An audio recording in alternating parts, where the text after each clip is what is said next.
My name is Lynda Barry, and I am a Discovery Fellow and a self-proclaimed artist in residence here at the Wisconsin Institutes for Discovery.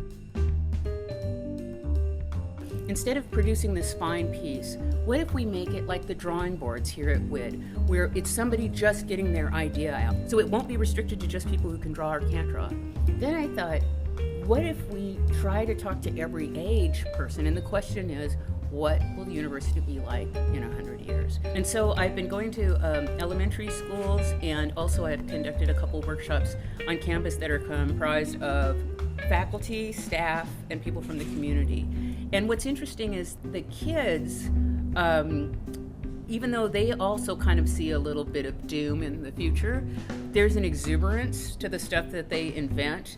One invented a volcano school that erupts, and that's how the kids get out. Another one was the school's made of candy, the teachers, everything's made of candy except for as soon as school starts, it all goes back to normal. They had like these kind of fun things that I said, okay, we're all gonna get in a time machine, we're gonna go for 100 years, and then we're gonna come out of the time machine and tell me what school will look like in 100 years. The kid raises his hand, and I go, yeah, he goes, it's gonna look really old. And then somebody else, the teachers will all be dead. I said, no, not this school in 100 years, because I didn't, and that's something I've learned about from being here, is how you pose the question really it affects, the answer that you get. Adults in general have a much more very sad view of the future of schools. They often see us being under some kind of dome that protects us from the environment. There is a weird agreement that there'll be a computer chip that'll be implanted right here. The insights that I've had is that across the board, people feel that the computers and digital stuff will be, that's our future. And that little things like desks and handwriting and drawing, all the stuff I care the most about, won't really be around anymore.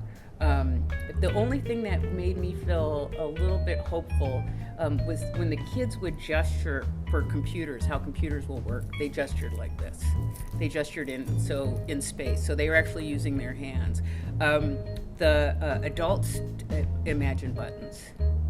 And then so if you're imagining a button, it's sort of like, why not just freeze your whole body? And so that's been kind of a little bit hard for me as somebody who really thinks that thinking and intuition and all kinds of stuff come from these original digital devices. But it's, I don't know, the opportunity to talk to so many people about something that deep, I just don't know how else I would have had it.